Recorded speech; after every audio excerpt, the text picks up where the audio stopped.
Can I keep going? Okay. So I want to talk about how this model applies now to systems and groups. And I want to look at teams. And I will look at when team dynamics are challenging.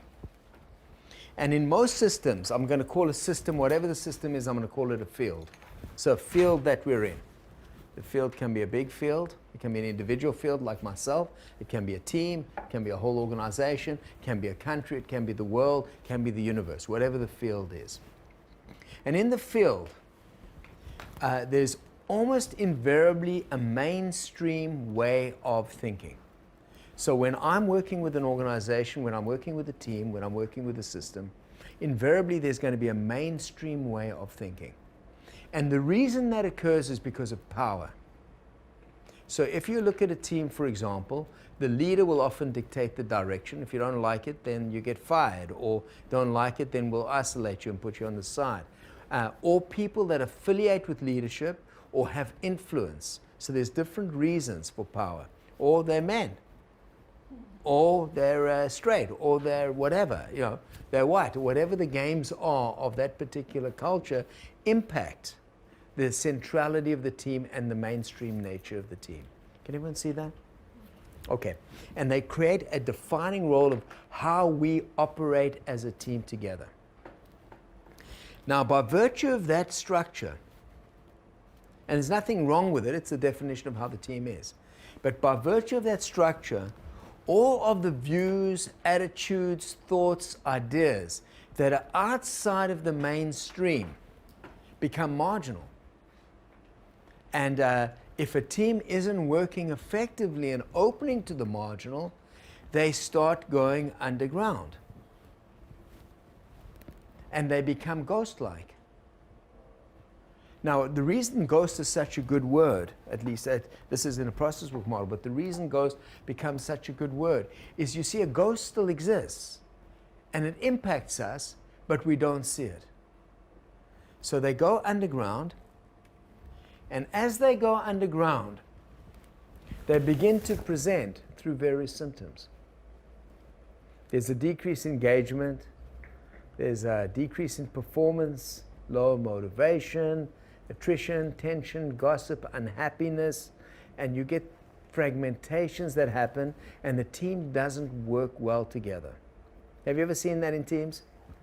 Okay. And that basically occurs for me because of this particular pattern. So as a consultant, what I'm looking for is invariably, because the ghosts are invisible, they don't show themselves. So often when I'm working with a team, I'll interview, in fact almost every team I work with now, I want to interview a lot of the members of the team to find out what's going on. What are the symptoms?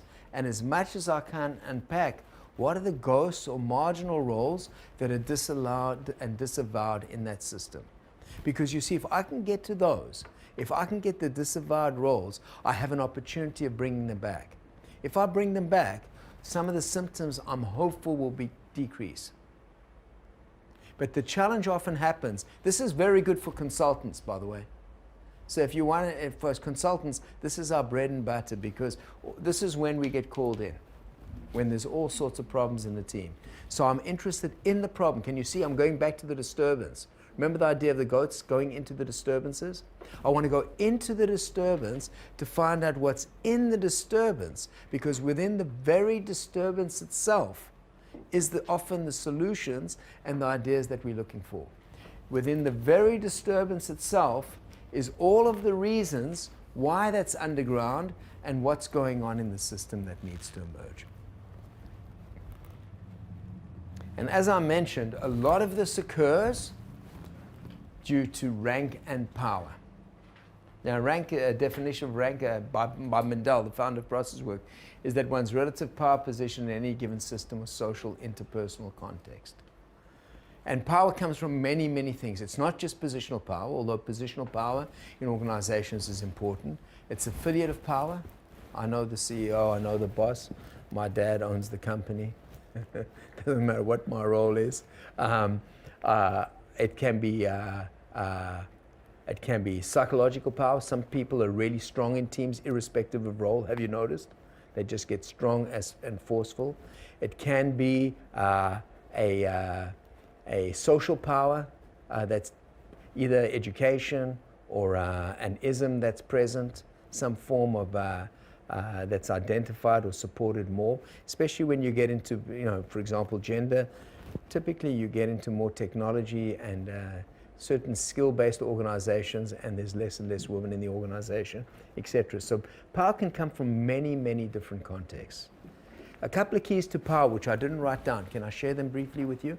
A couple of keys to power. The first thing is there's nothing wrong with power. There's a lot wrong with how it's used. You see, often when we have power, people think, well, if I have power, I should give my power up so I don't misuse it. But there's a gap in thinking there for me. For me, the idea is if I have power, the question is not whether I can give it up or not. Invariably, it's hard to give up. Much easier is to think, how can I use my power well? So that's the question I often ask when folks have power. If you want to know how you're using your power, all you need to do is ask those people around you who will be impacted by your use of power. Because you see, if I have power, I'm really comfortable. Everything's great on this team, isn't it? What's the problem? We're all doing great. If you want to speak, you speak, right? Yeah. And wrong. So what happens typically is if I have power by virtue of the comfort, I'm not conscious of the difficulty in other people who might not be able to emerge in their power. And this awareness of executives and leaders and all of us is really, really important. I mean, quite recently I was talking to a team, and there was a vice president on an executive team, and there was a vice president in this team, and she just lost her key person. Now they are friends. She lost them, they've gone to another organization. I said to them, did you do an exit interview of this person? They said, no. I said, can I do one? She said, will you try and set it up? I asked her. She said, sure, of course. I spoke to her, and I got all sorts of gold for the organization from the disturbance. What was incredibly surprising is one of her best friends, who works and collaborated with her for almost 10 years, could not tell her what was really going on, why she needed to leave. Isn't that far out? You think, but she's my friend. We talk about everything. We go on vacation together. But she couldn't talk about certain things, and that's because of the unconsciousness of power and the unconsciousness of the lack of awareness of the difficulty people will have by virtue of the power that we hold.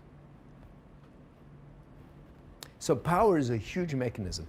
So the key is, if we want to know about our power, it's not good to think about ourselves. Ask those people who might be impacted by it. They will know more about our power than we do. You can't change power. The key to power is to actually use it well.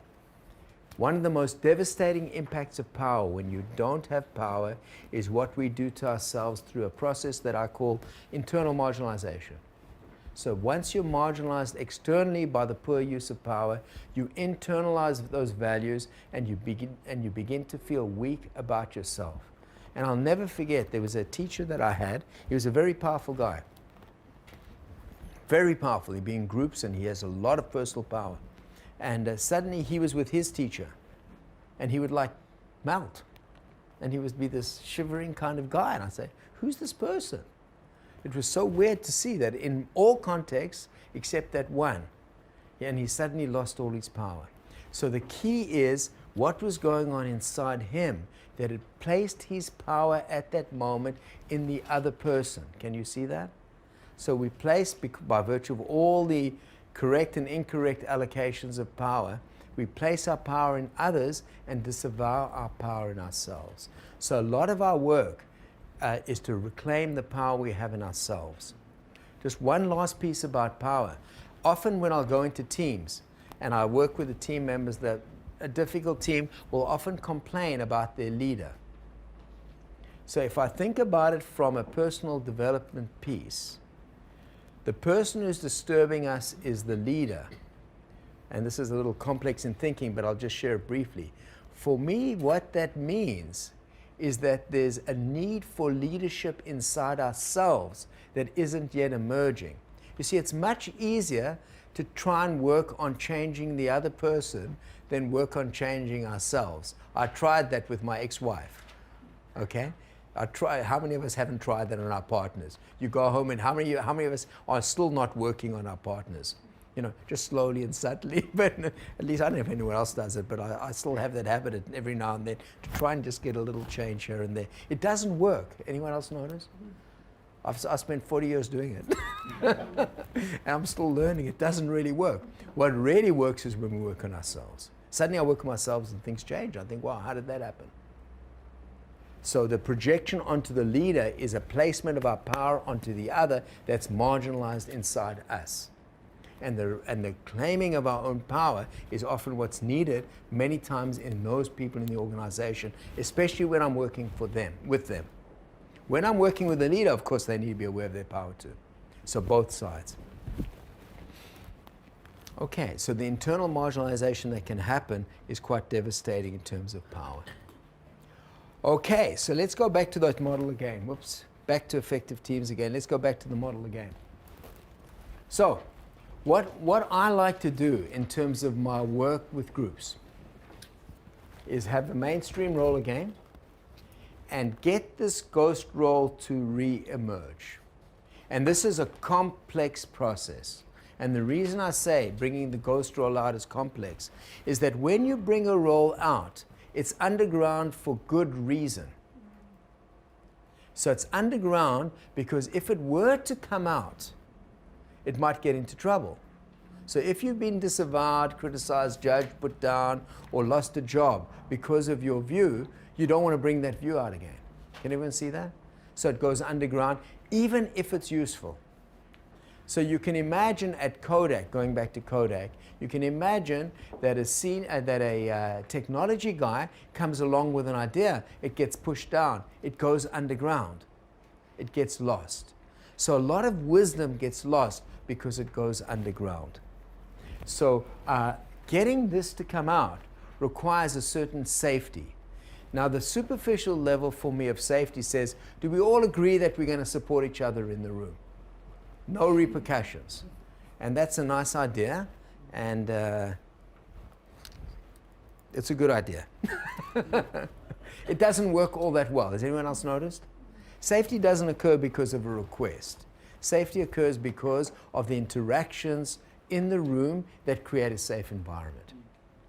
So for me, the next level that occurs is the question, and this is why I say it's a two-step process to bring this ghost out. The first step in the process is to create enough safety for the ghosts to come out. So I remember working with a CEO, and I was called in to work with the CEO because he used to lose his temper. Not the only CEO I've worked with. I'm sure many of us have had CEOs that have lost their tempers.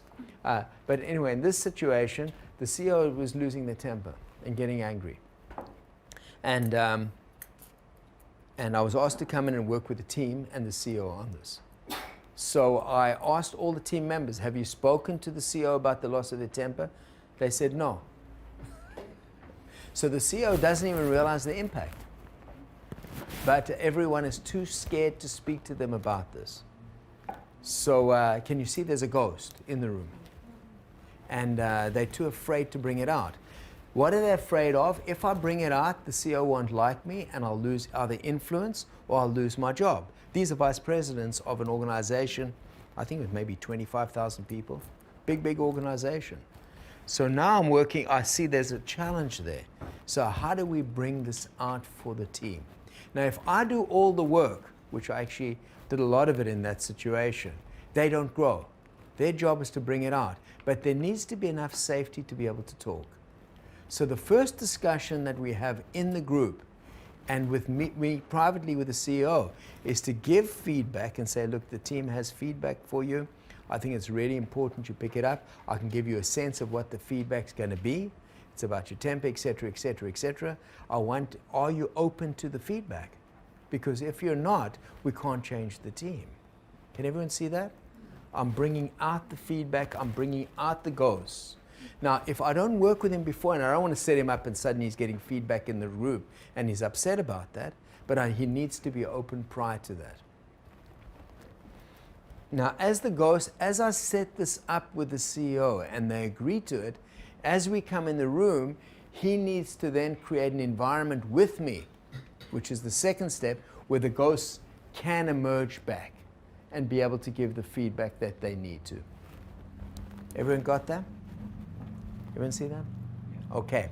As that occurs, something very special occurs. As this role begins to emerge and become less ghost-like, there's an interaction that occurs.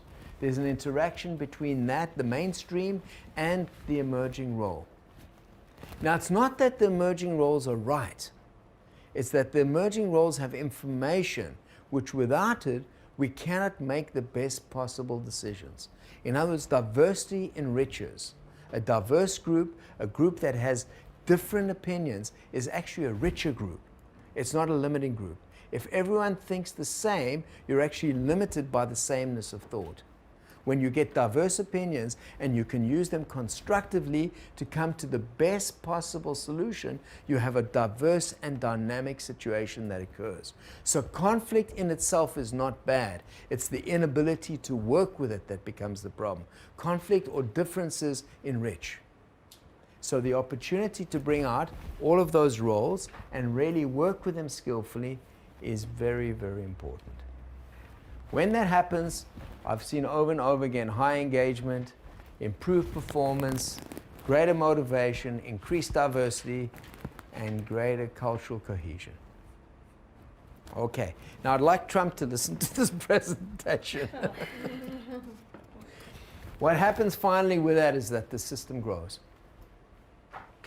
But it requires a courage. The same as going over an edge requires a courage. This requires a courage. It requires a courage to be prepared to hear those voices that might in their very nature disturb the system that we're working with. Okay, that's my teamwork. You know, I know we're going to be getting tight. It's a lot of information to give you. So there's going over the edge.